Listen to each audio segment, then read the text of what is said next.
E hoje eu queria compartilhar um pouco com vocês. Já convido a igreja a abrir suas Bíblias em Neemias. Neemias capítulo 4, verso 13. Neemias 4,13.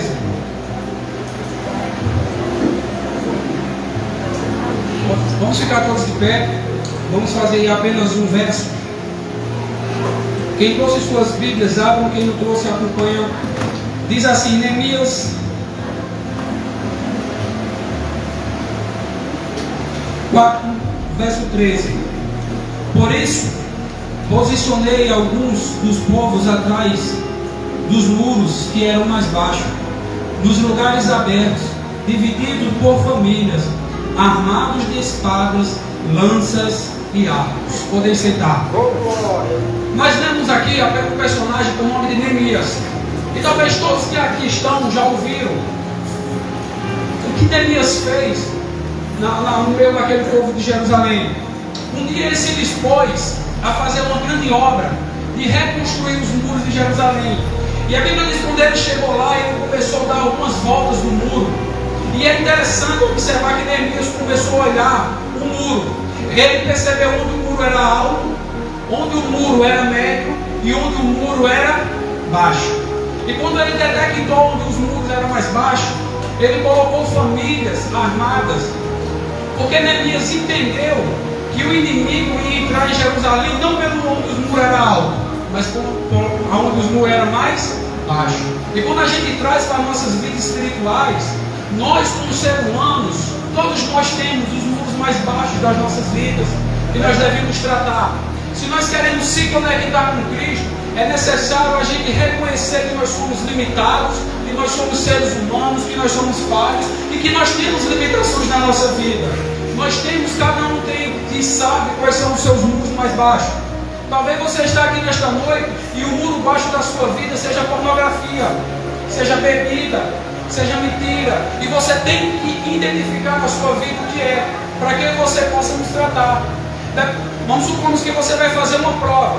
E nessa prova vai cair duas matérias, português e matemática. E você é um jovem que é fera em matemática, mas não é tão bom em português. Então você detectou qual é a parte mais baixa do muro. Você detectou o que é que você precisa estudar mais. Porque se você é bom em matemática, vou focar em português. E as pessoas têm pregado no Evangelho que quando eu e você aceitamos Jesus, automaticamente nós passamos a ser um robô. Nós passamos a ser uma pessoa super forte, que Deus vai nos dar casa, dinheiro, casa. Ele pode nos dar tudo isso? Sim. Mas a maior necessidade na vida do ser humano, assim como o grupo fez aqui, não é droga, não é casa, não é dinheiro. A maior necessidade da vida de uma pessoa é ter Jesus na sua vida. Talvez você já viu o testemunho de Lázaro, do cantor. Ele chega em um determinado momento na vida do pastor e ele diz assim: pastor, eu vou sair da igreja. E o pastor olha para ele e diz: por quê, filho? Ele diz: porque eu aceitei Jesus, mas eu não consegui largar o cigarro. E talvez na mente de Lázaro ele ia escutar do pastor assim: tá certo, irmão, sai da igreja, trate as suas feridas e volte. Mas não foi isso que o pastor disse. Continue na igreja, continue fumando e vamos orar. Porque na igreja é o melhor local que nós tratamos as nossas feridas. Na igreja é o melhor local que nós tratamos as áreas mais fracas da nossa vida. Talvez tenha pessoas, eu por exemplo, quando eu tive encontro com o Senhor, eu era uma pessoa que era viciada em bebida, em droga, e no dia que eu me converti, eu parei tudo. Mas talvez tenha pessoas que para parar de fumar, leve 1 mês, leve 2 meses. Deus age na vida de cada um diferente. E nesta noite eu queria compartilhar com vocês alguns personagens da Bíblia que não trataram as suas áreas mais fracas e pagaram alto preço. Mas eu também queria falar de um que reconheceu a sua fraqueza, que reconheceu onde o muro era baixo e teve a sua vida transformada. O primeiro personagem que eu queria compartilhar com os jovens, com a igreja, a Bíblia diz que ele era o homem mais manso da sua época. De quem eu estou falando?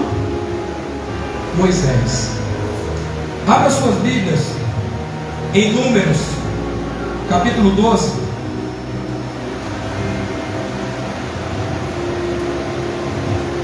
Números 12, verso 3. Eu vou ler aqui, vocês vão acompanhando. Diz assim: 12, verso 3. Ora, Moisés era um homem muito paciente, mais do que qualquer outro que havia na terra. Na minha versão está paciente, na sua talvez esteja manso. E quando a gente ouve a Bíblia dando testemunho de Moisés, dizendo que ele era o homem mais manso da sua época. Manso significa uma pessoa com virtudes de humildade. E a gente começa a observar, para que ele pudesse exercer o propósito de Deus na vida dele, ele teria que ser uma pessoa diferente de toda a sua nação. Para ele poder libertar um povo da mão da escravidão, para ele ser instrumento de Deus, para libertar aquele povo da mão de Faraó, para levar o povo à terra prometida, ele teria que ser algo diferente dos demais. Se eu e você queremos se tornar instrumento nas mãos de Deus, nós temos que ser diferentes dos demais. Assim como o pastor falou, se eu e você queremos salvar uma nação para Deus, nós temos que ser diferente dos demais. Nós vimos aqui na peça de teatro aquilo que o mundo nos oferece: drogas, prostituição. A droga, ela traz uma alegria momentânea. Aquilo que Deus tem para nós é algo eterno, é algo que não passa, é algo que não muda. E quando a gente começa a observar a vida desse personagem com o nome de Moisés, quando a Bíblia começa a dizer que ele era manso, a gente para e pensa: é um homem que não tinha pecado. Mas vamos ver o que a Bíblia diz em relação a Moisés, ainda em Números, capítulo 20, o verso 7 ao 11, diz assim: Números, capítulo 20, do verso 7 ao 11. E o Senhor disse a Moisés: pegue a vara, e com o seu irmão Arão reúna a comunidade, e diante desta fale com aquela rocha, e ela sairá água. Vocês tirarão água da rocha para a comunidade, e os rebanhos beberão. Então Moisés pegou a vara que estava diante do Senhor, e com ela, como o Senhor tinha ordenado, Moisés e Arão reuniu toda a igreja em frente da rocha. E Moisés disse: escutem, seus rebeldes, será que temos que tirar água desta rocha para dar a vocês? Então Moisés ergueu o braço e bateu na rocha 2 vezes com uma vara, e jorrou água, e a comunidade e os rebanhos beberam. O Senhor, porém, disse a Moisés e a Arão: como vocês não confiaram em mim para honrar a minha santidade à vista dos israelitas, vocês não conduzirão esta comunidade para onde eu mandei.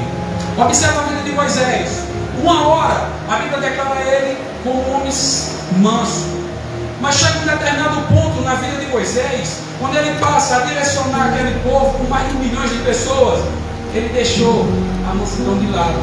Chega um determinado ponto que Deus olha para Moisés e diz assim: fala com a rocha.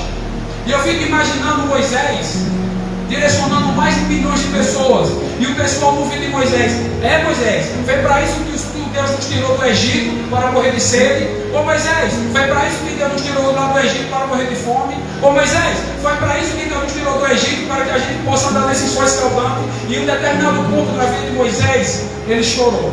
E quando Deus disse: fale com a rocha, ele pega aquele pau que ele estava na mão e desobedeceu a palavra do Senhor. Ele não falou, ele bateu na rocha. O que era para Moisés ter feito? Ter colocado do Senhor diante dele a parte mais baixa da vida dele. Era para ele ter chegado no Senhor e ter dito: Senhor meu Deus, Tu és soberano, Tu és majestoso, eu glorifico o Teu santo nome por ter me escolhido para essa grande obra. Mas nesse momento eu coloco diante de Ti a minha fraqueza. Qual era a fraqueza de Moisés naquele momento? Falta de paciência. E para nós que comungamos com pessoas na mesma igreja, tem momentos que a gente se estressamos com o nosso irmão, sim ou não? Sim, nós somos seres humanos. Mas o que é que a gente tem que fazer? Senhor Deus, te peço que o Senhor transforme a minha vida, transforme os meus pensamentos. Senhor Deus, eu peço que o Senhor nesse momento coloque diante de Ti que eu estou sem paciência, mas eu creio que o Senhor pode transformar, pode restaurar. E Moisés não colocou diante do Senhor. E sabe qual foi o preço que Moisés pagou? A Bíblia diz que ele não iria entrar na terra prometida. E sabe o que é bom da gente analisar nesse texto? Que quando ele bate na rocha, saiu água. E Deus disse que sairia. Mas o simples fato de ter saído água da rocha não diz que Deus concordou com a atitude de Moisés. Sabe o que é que significa? Que se pelo simples fato de eu e você estar passando pelo deserto, não nos dá o poder de agir como nós queremos. Nós temos que estar conectados com Ele. Se Deus disse fala, é fala. Não é bate, não é grita, não é corre, é fala. Então nesta noite, que nós possamos colocar diante do Senhor a nossa fraqueza. Dizer a Ele que nós precisamos caminhar com o nosso irmão. Mas tem momentos que falta paciência. Mas Ele é paciência plena, paciência completa. Que nós possamos rogar ao nosso bom Deus para que Ele mude o nosso jeito de agir e de pensar. O segundo personagem que eu queria compartilhar com vocês foi um grande instrumento nas mãos do Senhor, pois Deus usou ele para salvar todos nós que estamos aqui hoje, através de um grande livramento de um dilúvio, Noé. Abra suas Bíblias em Gênesis, capítulo 6, a partir do verso 5. Gênesis 6, a partir do verso 5.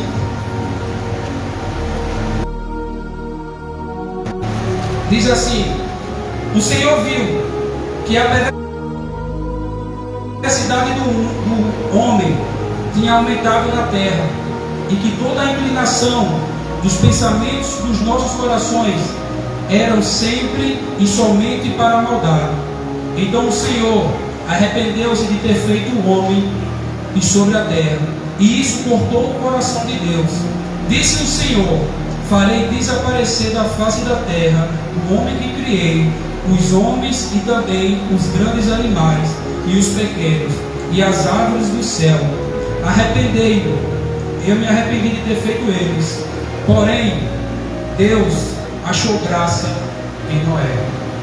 Mais uma vez, assim como Moisés, que direcionou a multidão para ser liberta, um dia Deus olha lá de cima, olha para mim, olha para você, olha para a humanidade, e ele vê uma terra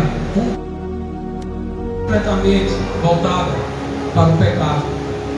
Deus enxerga pessoas com o coração voltado para o pecado. Então de repente Deus olha e se arrepende de nos termos criado e decide acabar com a nação. Mas também a Bíblia diz que existia alguém diferente no meio daquela geração perversa, um homem por nome Noé. Quando ele diz assim que Deus achou graça em Noé, ele está dizendo assim que Noé era diferente dos demais. E mais uma vez a gente vê que se Deus, para nos usar, nós temos que ser diferente dos demais. Às vezes a gente achamos que para a gente ganhar o verde inteiro para Cristo é muito para mim. Mas quando a gente se coloca diante do Senhor, quando a gente confia nele, assim como Noé, um homem foi instrumento para salvar uma nação. Quando Deus olha para Noé e diz: não vou mais destruir toda a nação, mais uma vez Ele nos deu uma nova chance. E ali Ele dá uma ordem a Noé, para que Noé construísse uma arca, para que colocasse a sua família, e através daquela família eu e você estivessem aqui hoje. Porque da família de Noé nasceu o nosso Salvador. Da família de Noé eu e você estamos aqui hoje, porque uma pessoa foi diferente.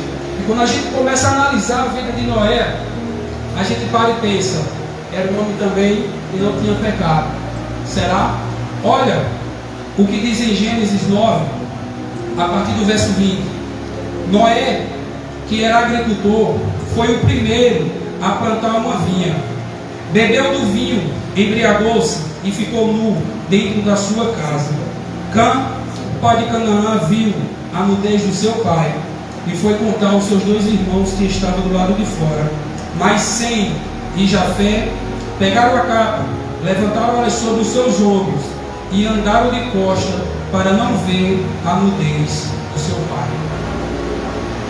Irmãos, quando Noé sai daquela arca, a Bíblia diz que a primeira coisa que ele fez, ele levantou o holocausto para o Senhor e entregou o sacrifício.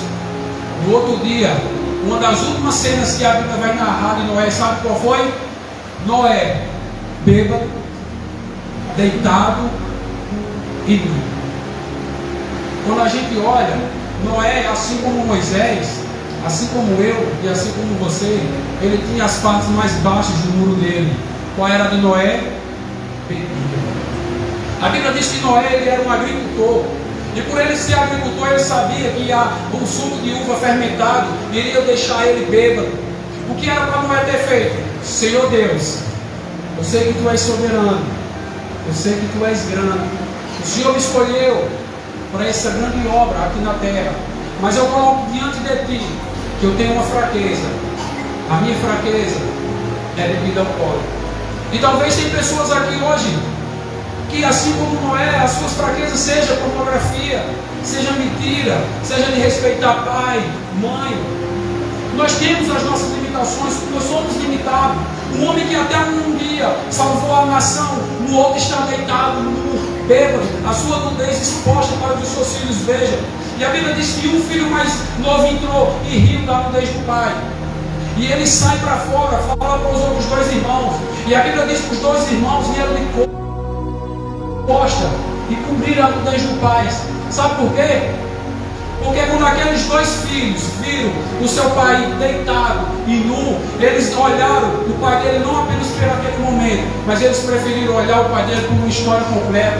Sabe o que significa para mim e para você? Quando eu e você vê o nosso irmão caído, deitado, nu, com sua nudez exposta, nunca aponta o dedo para ele, dê a mão, diga a ele, estamos juntos. Os dois filhos de Noé, eles não olharam o pai pelo momento, eles disseram, o nosso pai hoje está deitado, está nu, mas esse mesmo homem que está aqui nu, foi o mesmo homem que Deus usou para salvar uma nação inteira. Então tem pessoas nesse momento que estão no mundo, que um dia estavam no meio da gente, e agora estão bebendo, estão se prostituindo, estão usando droga. E sabe o que é que eu e você temos a tendência de fazer? Queremos ser um super crente. E sabe o que a Bíblia diz para mim e para você? Aqueles que estão de pé, cuidado para que não caiam. Olhe para o seu irmão que está deitado e dê a mão, levante, vá de costas, cubra a nudez dele, não aponta o dedo dele não. Sabe o que nós temos a tendência de fazer? É a tal da fofoca santa. Você compartilha o pecado do seu irmão para que as pessoas possam orar por ele. Isso é coisa de Satanás. Quer orar para o seu irmão? Vá direto a ele. Eu sei porque um dia eu falhei. E peço a Deus para que Ele me dê força para que eu não falhe. Mas no momento mais difícil da minha vida, eu tive um pastor que me abraçou e disse, Ramon, você caiu. E quem não caiu, quem não pecou, atira a primeira pedra. Nós temos que abraçar os nossos irmãos. Todo irmão tem um muro fraco na vida dele. Noé não foi diferente. O terceiro personagem que eu queria compartilhar com vocês era aquele que foi considerado tesoureiro de Jesus. Você sabe quem foi? Judas. Abra aí João. O Evangelho de João, capítulo 12, a partir do verso 4. João, capítulo 12, a partir do verso 4, diz assim: mais um dos seus discípulos, Judas Iscariotes, que mais tarde iria trair Jesus, fez uma indicação: por que este perfume não foi vendido e o dinheiro dado aos pobres? Seria 300 denários. Ele não falou isso por se preocupar com os pobres, mas porque ele era ladrão. Judas era responsável pela bolsa de dinheiro e ele costumava tirar dinheiro dela. Nós estamos falando agora de um personagem, o nome de Judas. E quando a gente ouve esse nome, a gente sempre lembra daquele Judas que tirou a sua própria vida, que se matou. Mas esse mesmo Judas que se matou, ele caminhou com Jesus. Ele fez milagre através do nome de Jesus. Ele fez prodígio com Jesus. Jesus deu o pão na mão dele. Ele viu Jesus frente a frente. Mas em determinado ponto, ele não tratou a sua fraqueza. Qual era a fraqueza de Judas? Dinheiro. O mundo hoje, ele gira em torno de dinheiro. A gente temos que entender uma coisa: o dinheiro, ele só pode estar em dois campos, no nosso coração e no nosso bolso. A partir do momento que ele está em nosso bolso, nós o dominamos. Mas a partir do momento que ele sobe para o nosso coração, ele nos domina. Imagina essa cena aqui, De repente, Maria pega um perfume muito caro. A Bíblia diz que ele era 300 denários. Um denário significa um dia de trabalho. Um ano tem 360 dias, então é quase um ano de trabalho para comprar um perfume. Então eles estão naquela casa e de repente entra o Salvador, Jesus caminhando. E aquela mulher tem uma atitude de pegar o seu perfume caro, colocar diante de Jesus e começar a enxugar com seus cabelos. E quando Judas olha aquela cena, ele diz: por que a gente não vende e doa aos pobres? Mas a intenção de Judas não era preocupação com os pobres, não. A preocupação de Judas era pegar aquele dinheiro, vender por 300 denários e pegar 50.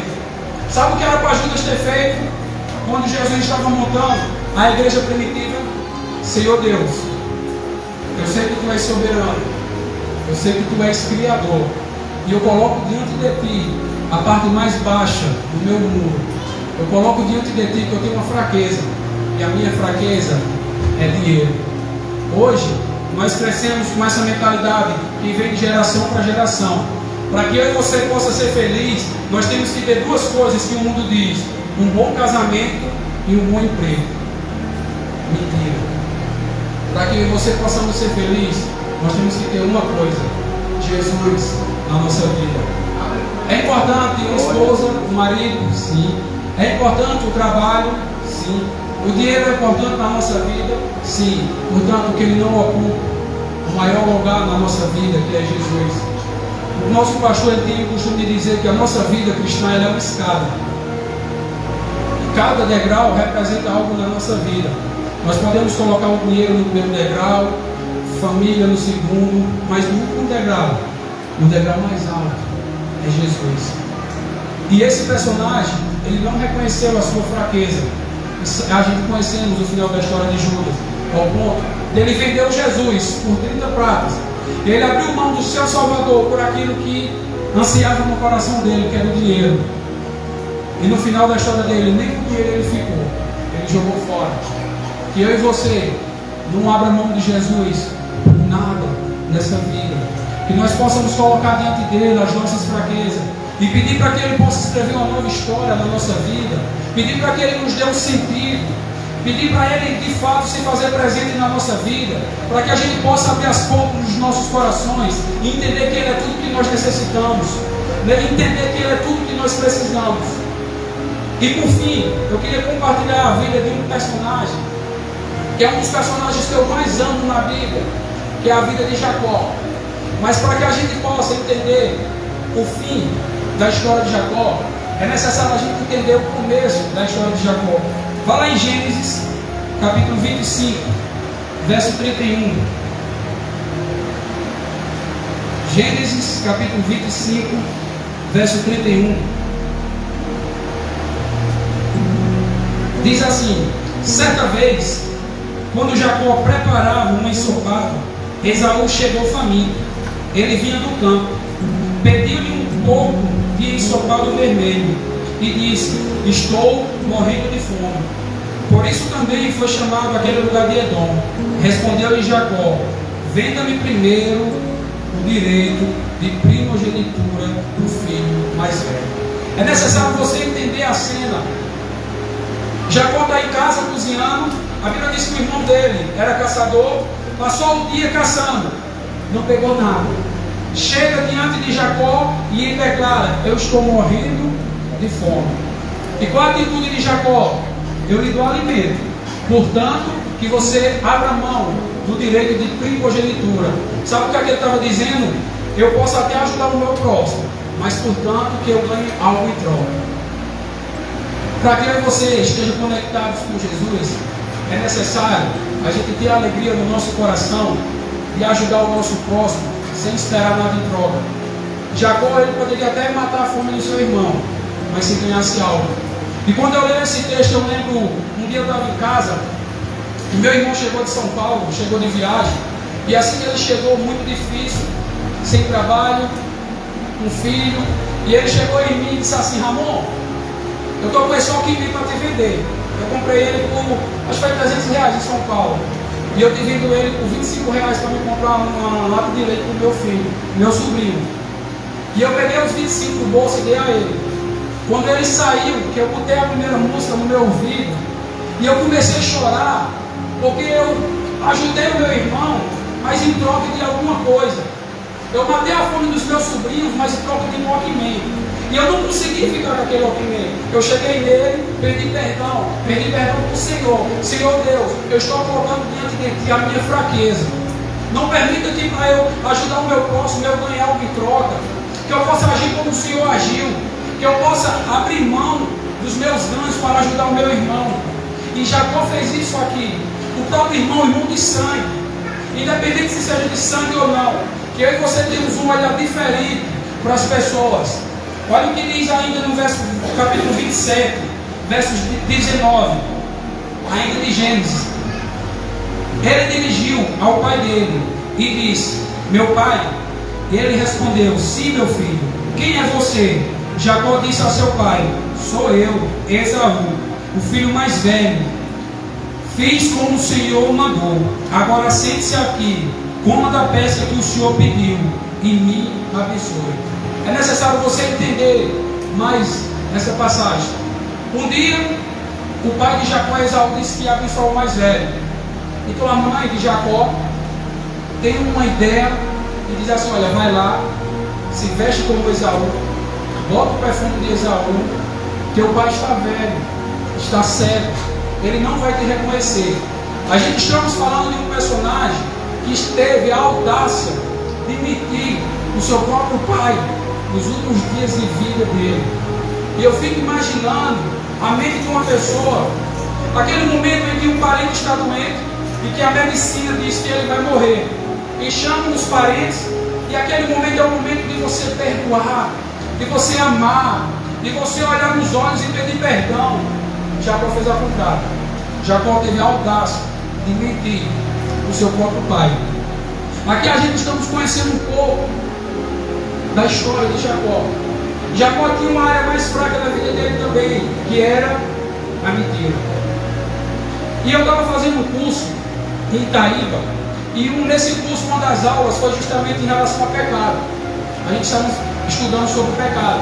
E fizemos uma roda, e ali o nosso professor pediu para a gente escrever nomes de pecado. E aí a gente foi compartilhando, e de repente um colocou mentira. E teve um irmão que estava mais longe e disse: depende. Aí o pastor, o nosso professor disse: depende do quê? Ele disse: depende da mentira.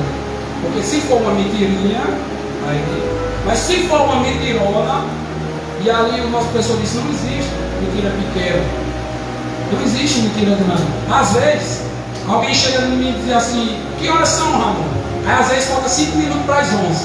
Aí eu digo o quê? É 11 horas.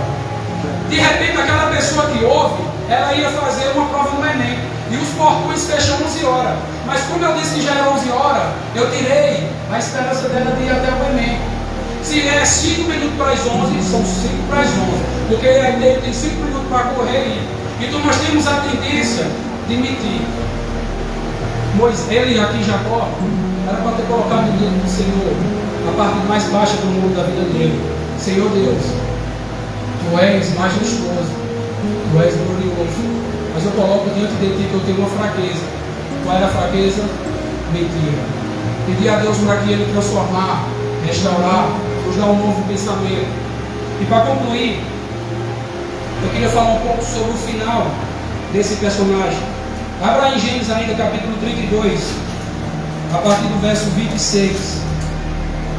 É uma das passagens que eu mais amo na Bíblia.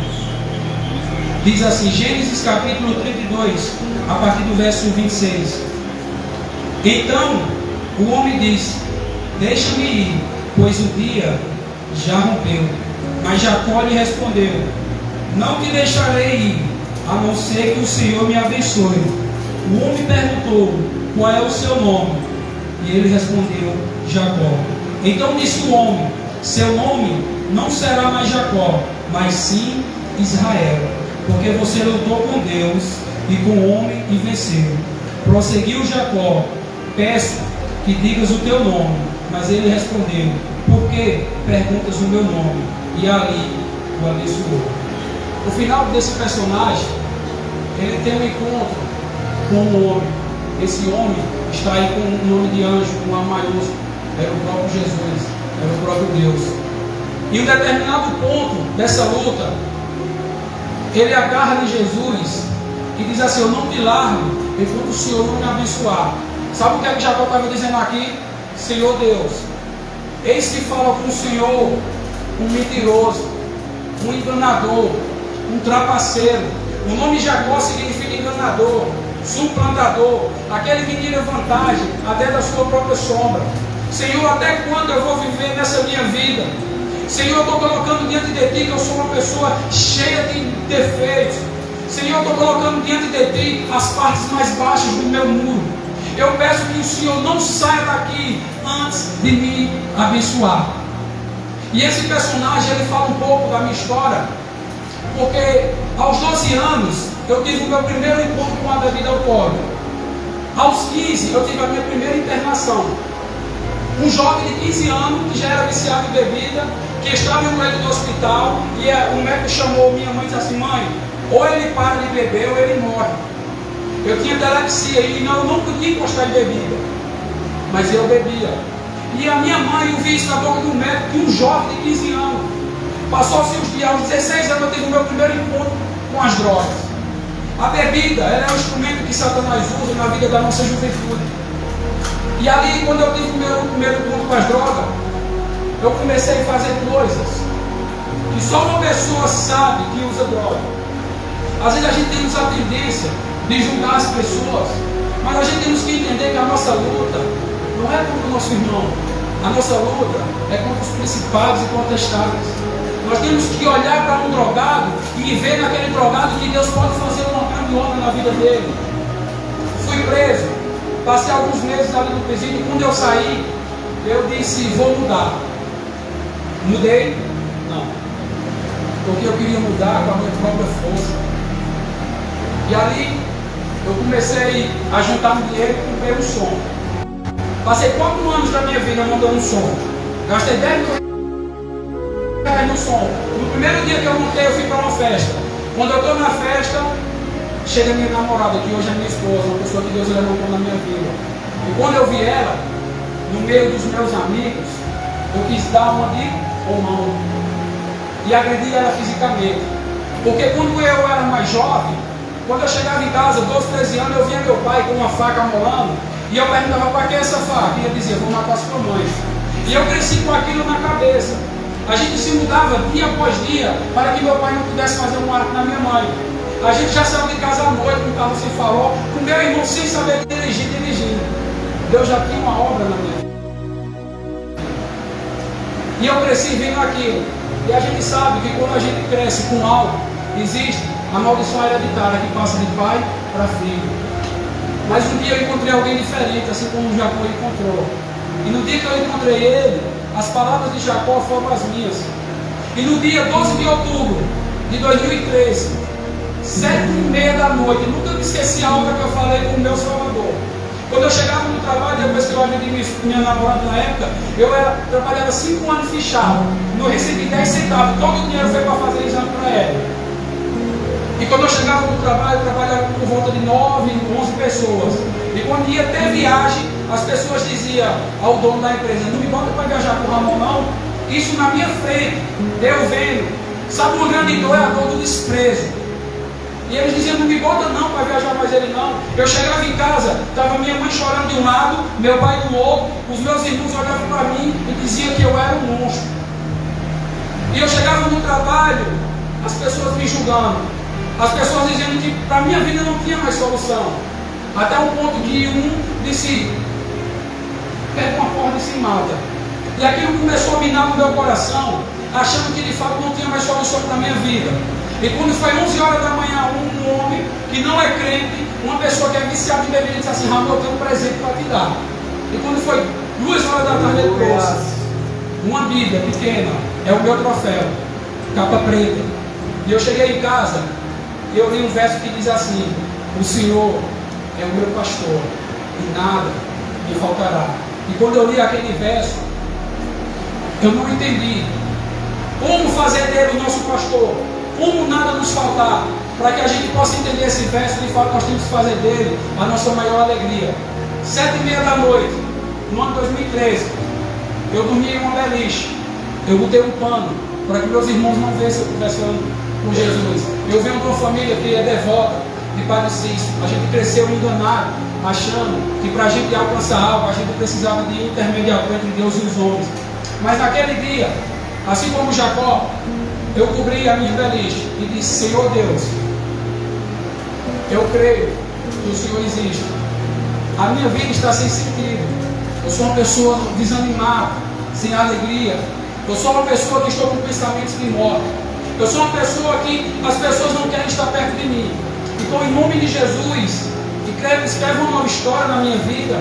Faz com que as pessoas tenham alegria de mim. Mas, acima de tudo, faz que eu possa sentir alegria novamente. Faz com que eu possa ir para o trabalho. Faz com que eu possa voltar a dar bênção aos meus pais. Faz com que as pessoas queiram viajar. Faz com que eu possa ser instrumento em tuas mãos na vida de uma nação perversa.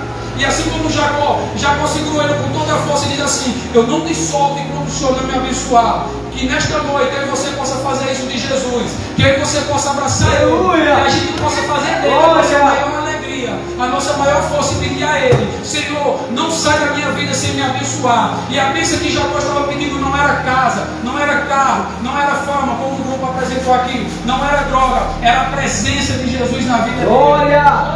E para encerrar, na vida de Jacó, a Bíblia diz que quando o anjo estava indo embora, ele feriu a coxa de Jacó.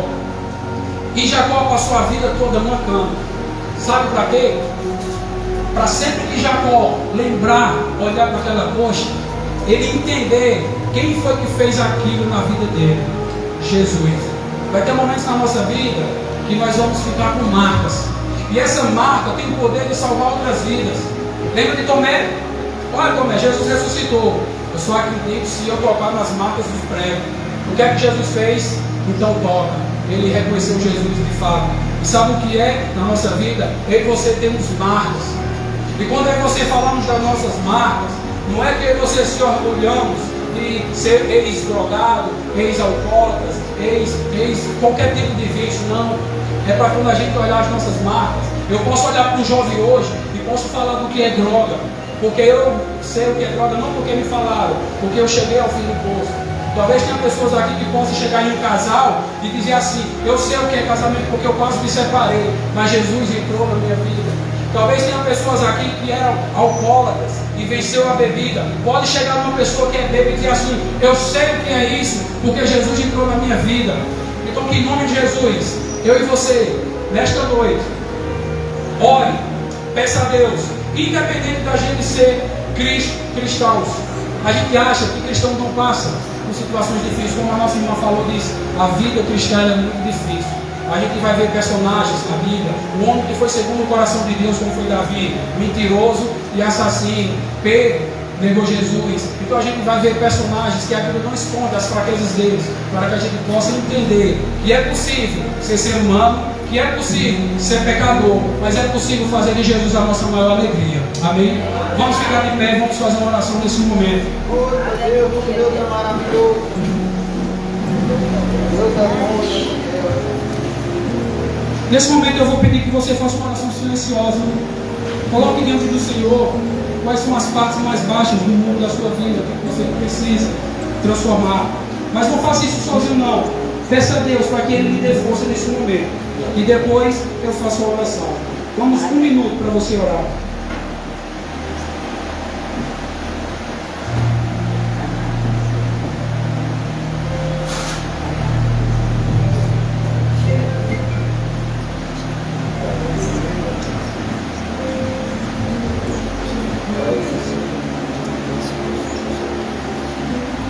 Obrigado, Senhor, pelo mercado das portas da nossa orações. Obrigado, Senhor, pelo Senhor nos ter colocado nós aqui. Meu Deus, Senhor Deus, nós entramos, Pai, na Tua presença nesse momento, através da oração. Ó Deus, nós queremos colocar diante de Ti as nossas vidas. Ó Deus, nós queremos colocar diante de Ti as nossas fraquezas, os nossos desejos, aquilo que tem tirado o nosso sono, aquilo que o inimigo tem colocado na nossa mente, aquilo que nós fazemos, Senhor, que nós reconhecemos que não é da Tua vontade. Nós declaramos diante de Ti que nós somos falhos, nós somos fracos, nós somos limitados. Nós colocamos diante de Ti nesta noite que nós precisamos de Ti na nossa vida. Nós te pedimos que o Senhor nos dê força, nos capacite. Nós te pedimos que o Senhor guie os nossos passos, que nós possamos fazer como o salmista diz, entregar a nossa vida ao Senhor e confiar em Ti, e sabendo que tudo o Senhor fará, tudo o que Te agrada. Tem momentos na nossa vida que nós passamos e nós não entendemos. Talvez tem pessoas aqui questionando as marcas da vida deles, o porquê que eles sofreram naquilo e nisso, mas que nesta noite nós possamos entender que as nossas marcas têm poder de curar outras vidas. Obrigado, Senhor Deus, por cada jovem que aqui se encontra. Nós apresentamos ele em Tuas mãos e que nós possamos ter sede do Teu amor, que nós possamos falar do Teu amor para outros jovens, que nós possamos, Senhor, falar do Teu amor no trabalho, por onde quer que a gente ande. Nós entregamos em Tuas mãos a vida de cada pastor aqui representando. Nós entregamos na Tua mão a vida do pastor Paulo, da sua esposa, dos seus filhos, do seu lar, esse ministério, essa igreja. Que o Senhor continue dando sabedoria, Senhor Deus, a ele. Que nós possamos sair daqui diferentes da forma que a gente entrou. Que nós possamos guardar em nossos corações tudo que nós ouvimos cantando, mas que a gente possa também praticar. Obrigado, Deus, por tudo, pois assim nós te oramos e te agradecemos, em nome de Jesus. Amém.